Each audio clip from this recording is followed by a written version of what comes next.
Tapi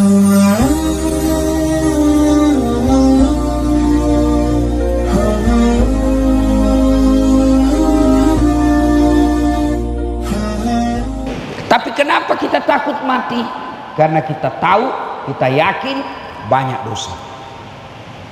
Coba kalau datang malaikat tawari saya, dah saat sebenarnya kau mati 2030, tapi kalau kau mau mati sekarang, diampuni semua dosa-dosamu. Langsung saya jawab, cabut saya sekarang, yang penting tidak ada dosa. Daripada masih ditambah 2030 tapi banyak dosa. Maka Bapak Ibu saudara-saudara sekalian, doa agar kita bisa menghadapi sakaratul maut dengan baik. Kita lihat di medsos, lagi sepeda mati, ada yang lagi jogging mati, bahkan ada yang lagi selingkuh mati. Itulah makna dari ayat ya ayyuhalladzina amanu taqullaha haqqa tuqatih wa la tamutunna illa wa antum muslimun. Jangan kamu mati kecuali matimu dalam keadaan beragama Islam. Nah, bagaimana agar kita bisa mati dalam keadaan beragama Islam?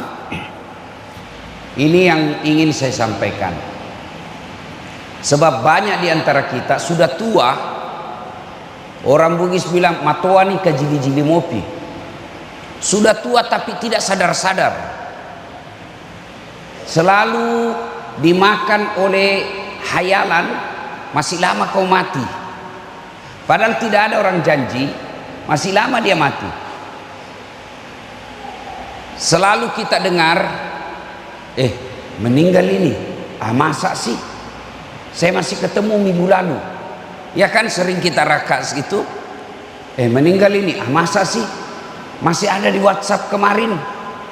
Itu sering. Tapi yang jarang, bagaimana kalau kita yang meninggal? Nah, agar kita bisa mati dalam keadaan agama Islam, pertama, mutlak banyak mengunjungi tempat-tempat yang baik. Karena kita tidak tahu di mana ajal menjemput. Maka yang bagus bisa mati dalam keadaan beragama Islam, matinya kita tidak dalam keadaan membawa kekafiran. Jangan kunjungi tempat-tempat maksiat, tempat karaoke. Siapa tahu di dalam lagi ada cewek, ajal menjemput. Tempat-tempat maksiat biliar yang di dalamnya ada minuman keras, restoran-restoran yang ada minuman keras, ada khamar di dalamnya, bisa membuat kita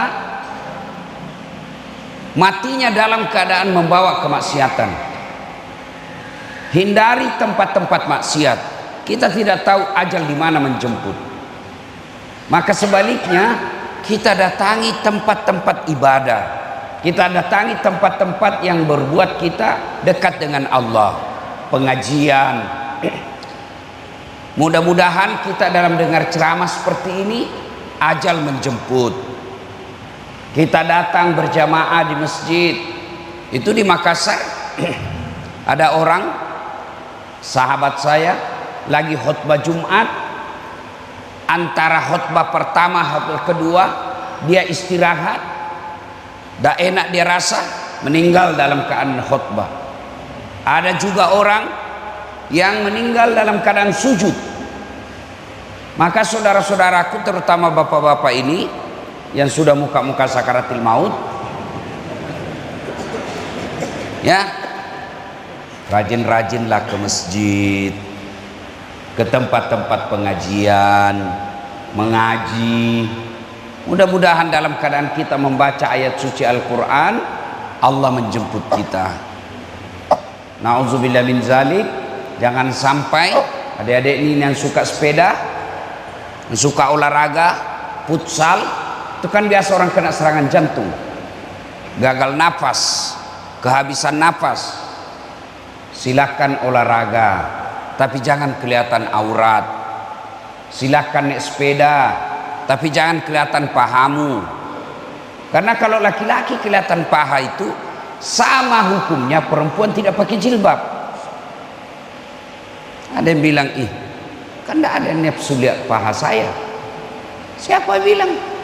Siapa tahu ada janda-janda tua sudah lama tidak lihat paha, bisa jadi. Yang anak-anak naik sepeda, nah, mudah-mudahan di sini tidak. Kalau di Makassar, di kota-kota besar itu sepeda kalau hari libur celananya sempit. Lihat orang-orang sepeda kan, bajunya sempit, celananya sempit sampai kentara itu di depannya. Masa kau ketemu Allah meninggal kamu kelihatan seperti itu? Kau menghadap saja sama pejabat pakaian begitu dianggap tidak sopan. Maka olahraga penting, tapi jangan berpakaian yang mempertontonkan aurat. Ya. Yang berikutnya, meninggalkan tempat-tempat maksiat, datangi tempat-tempat yang baik, supaya kita dalam keadaan tempat yang baik. Kita ajal menjemput. Jangan sampai kita lagi maksiat, tempat-tempat hiburan yang ada di dalamnya maksiat, Allah menjemput. Nauzubillah min zalik. Kan sering juga kita lihat kan, ada orang lagi di tempat karaokean, ada khamar di sampingnya, kena kebakaran itu gedung, tidak bisa keluar.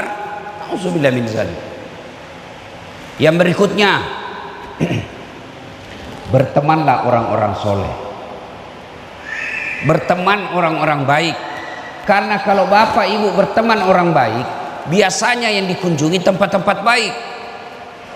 Saya jalan sama bapak, datang ke Tual ini, tidak mungkin lagi siang-siang, di mana tempat karaoke yang bagus? Pasti dia bilang orang, ustaz apa itu? Ustaz kajili-jili. Ya kan? Orang kalau teman dengan baik, Nabi memberikan ilustrasi. Nah, ibu bapak, saudara-saudara sekalian, tadi supaya bisanya kita wafatnya dalam keadaan membawa keagamaan, dalam keadaan husnul khotimah, ya, datanglah tempat-tempat yang baik, hindari tempat-tempat maksiat. Yang kedua, berteman dengan orang-orang soleh. Nabi memberikan perumpamaan. Kalau bapak berteman dengan penjual parfum, kalau kau tidak dikasih parfumnya, kau dapat bau harum. Iya toh? Iya pak? Sebaliknya, kalau bapak berteman dengan pandai besi, tukang las, kalau kau tidak dapat apinya, kau dapat panasnya. Iya kan? Maka berteman orang-orang soleh. Dan sampai di akhirat, itu kalau kita teman orang soleh, nanti ada gunanya di akhirat. Ketika saya mau masuk surga, saya cari teman saya. Oh, mana Haji Idris? Misalnya kontraktor. Dia bilang malaikat, masih sibuk dia, masih banyak pertanyaannya di akhirat. Masih banyak pertanyaannya. Saya mau masuk, gelisah. Allah berkata, kenapa kau gelisah? Saya cari itu temanku, gara-gara dia saya bisa sampai dakwah di Tual, gara-gara dia saya bisa dakwah di Jakarta, gara-gara dia saya bisa ke Malaysia, saya bisa dapat amal dakwah gara-gara itu yang selalu undang saya. Lalu Allah katakan, kalau begitu ambil itu temanmu yang masih banyak masalahnya di neraka, ambil, bawa dia masuk ke dalam surga. Itulah sebabnya pak, kalau bapak punya teman baik, genggam tangannya, dia akan mengajakmu ke masuk ke dalam surga. Cuma kita lebih senang bersahabat sama pejabat. Pejabat datang ke rumah kita muliakan, kita cium tangannya, padahal baru saja tanda tangan korupsi. Kalau pejabat mau datang ke rumahmu, wah, langsung kau sibuk potong ayam, kau perbaiki rumahmu, kau jemput, kau hormati. Sekalinya Pak Imam yang kau butuhkan, kau tidak jemput. kau kirim ojek, motor tua, tak gantung-gantung kakinya, sampai di rumahmu kau tidak hargai. 1 jam dia barasanji, busa-busa kalepaknya kepanasan. Sallallahu ala Muhammad sallallahu. Begitu mau pulang kau kasih uang 50.000, kau kusut-kusut. Padahal dia datang doakan kamu, itu pejabat datang dia tipu kamu. Maka kata Nabi, bertemanlah orang-orang yang soleh. Ada 7 golongan orang di padang mahsyar nanti dapat perlindungan dari Allah, di mana pada saat itu tidak ada lagi perlindungan kecuali datangnya dari Allah. Padang mahsyar namanya, dikasih dia ruang istimewa, ber-AC, sambil menunggu gilirannya dipanggil, menunggu gilirannya diadili. Dia dimasukkan ke dalam ruang VVIP, ber-AC, dilayani bidadari, baru dia pikir sudah dikasih. 7 di antaranya, 1 di antara 7 golongan itu, mereka yang bertemu dan berpisah karena Allah, bersahabat karena Allah. Kalau kau bersahabat karena jabatan, hilang jabatanmu, hilang temanmu. Kalau kau bersahabat karena kekayaan, begitu kau miskin dia tinggalkan kamu. Tapi kalau berteman karena Allah, sehidup semati dia akan mengajakmu kepada kebaikan. Maka bapak-bapak, kalau mau menghadapi sakaratil maut, bawa Islam, bertemanlah dengan orang-orang yang soleh. Yang ketiga, agar kita bisa mati dalam keadaan beragama Islam, doa. Ada doanya itu, kalau buku-buku tahlil, buku-buku yasin, ada di belakangnya judulnya doa selamat. Ada doa itu yang berkaitan dengan kematian, taubatan qablal maut, wa rahmatan indal maut, wa maghfiratan ba'dal maut. Itu bapak-bapak ini yang sudah tua-tua, jangan kau lagi minta doa punya ruko. Tidak penting lagi kau berdoa supaya bisa tambah lagi mobil. Yang penting kau perlu berdoa kalau sudah muka tua, taubatan qablal maut, wa rahmatan indal maut, wa maghfiratan ba'dal maut. Allahumma hawwin alaina fi sakaratil maut. Itu yang kita doa. Atau mau lebih pendek, sambil nyanyi-nyanyi, duduk-duduk, ya Allah biha, ya Allah biha, ya Allah bihusnil khatimah. Itu diulang-ulang. Setiap selesai sholat, baca itu, taubatan qablal maut. Ya Allah, berikan saya kesempatan bertaubat sebelum mati. Wa rahmatan indal maut, dirahmati ketika dicabut nyawanya. Wa maghfiratan ba'dal maut, dan diampuni setelah mati. Luar biasa ini kalau doa dikabulkan, ya kan?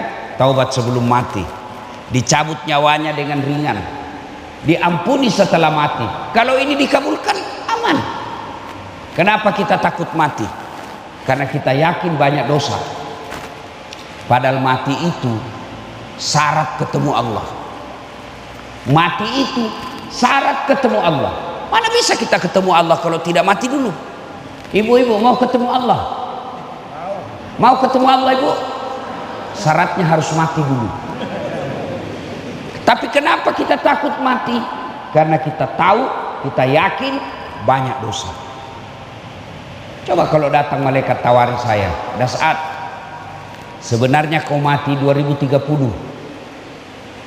Tapi kalau kau mau mati sekarang, diampuni semua dosa-dosamu. Langsung saya jawab, cabut saya sekarang, yang penting tidak ada dosa. Daripada masih ditambah 2030 tapi banyak dosa. Maka Bapak Ibu saudara-saudara sekalian, doa agar kita bisa menghadapi sakaratul maut dengan baik. Dan ketika orang menghadapi sakaratul maut, jangan pikir main-main. Nabi Idris alaihissalam pernah melakukan percobaan. Ya Allah, saya mau tahu rasanya sakaratul maut. Allah katakan cabut nyawanya. Sudah dicabut nyawanya, dihidupkan kembali dengan izin Allah hidup. Lalu Nabi Idris katakan, saudara-saudara sekalian, kamu mau tahu sakitnya sakaratul maut, keluarnya nyawamu dari tubuhmu, kau dikuliti hidup-hidup 1000 kali lebih sakit daripada sakaratul maut. Bapak lihat orang dikuliti, mana bisa kita hidup kalau dikuliti hidup-hidup. Tapi kata Nabi Idris, menghadapi sakaratul maut lebih sakit daripada dikuliti hidup-hidup, 1000 kali lebih sakit. Nauzubillah min dzalik. Maka itulah saatnya, itulah sebabnya selalu diajarkan kita berdoalah ada menghadapi sakaratul maut dengan baik. Bapak Ibu saudara-saudara sekalian, saya mohon maaf suara saya sudah mulai gangguan ini dan saya harus pulang nanti dari sini langsung lagi ke Kalimantan Timur. 2 hari saya di sana, baru balik ke Makassar dan seterusnya dan seterusnya. Kalau saya paksakan hari ini hilang suara saya, banyak orang yang jadi rugi. Mohon izin juga Bapak doakan saya, ini mata saya ini masih bermasalah. Ini mata saya habis dioperasi. Ini yang kanan, ini yang normal, ini yang masih bisa melihat yang kiri. Ini yang kanan dia melihat tapi kabur, sama blur kalau bahasanya di HP, ada gambarnya tapi tidak jelas. Ini mata saya ini sudah dioperasi 3 bulan yang lalu, lepas retinanya. Retina itu Bapak pernah lihat wallpaper, kertas ditempel di dinding, itu kertasnya lepas. Ini retina saya lepas, dioperasi, dikasih lem, tapi jangan Bapak pikir lemnya lem kertas. Nah, ini lem ini silikon di dalamnya, jadi seperti kalau Bapak mata dikasih minyak. Nah, begitulah ini sekarang, ada silikonnya, masih mau dioperasi. Doakan operasi berikutnya sukses, berhasil dengan baik, insya Allah. Saya mohon maaf, saya harus akhiri tausiah kita ini. Terima kasih, jaga terus sholat berjamaah ya adik-adik remaja masjid. Kalau kau mau hebat, hidup kau di masjid. Saya sejak kecil itu dulu di kampung, belum tahu namanya itikaf. Kalau Ramadan masih SD Pak, saya sudah hidup tinggal di masjid bermalam. Kalau taraweh saya teriak-teriak sahur sahur sahur. Itu waktu saya kecil, saya belum tahu namanya itu itikaf. Ternyata itulah itikaf, bermalam di masjid. Kenapa saya suka dulu bermalam di masjid? Karena lebih nyaman. Nah adik-adik, bapak-bapak, bagus dijadikan kebiasaan. Mungkin sekali 3 bulan di masjid ini bikin sholat berjamaah. Tidak mesti Ramadan baru ada kita namanya itikaf. Itikaf boleh di luar Ramadan. Datang kita rame-rame, terutama yang sudah tua-tua, digagas oleh Pak Imam ya, datang sholat itikaf, sholat tengah malam bareng-bareng. Adik-adik, kalau kau hidup di masjid, kau urus masjid, tidak mungkin Allah sengsarakan hidupmu. Saya saja kalau Bapak urus rumah saya pasti bahagia, apalagi Allah ya. Mudah-mudahan ada manfaat. Mohon maaf, sebelum kita akhiri mari kita berdoa. A'udzubillahi minasyaitonirrajim. Bismillahirrahmanirrahim. Allahumma salli ala sayyidina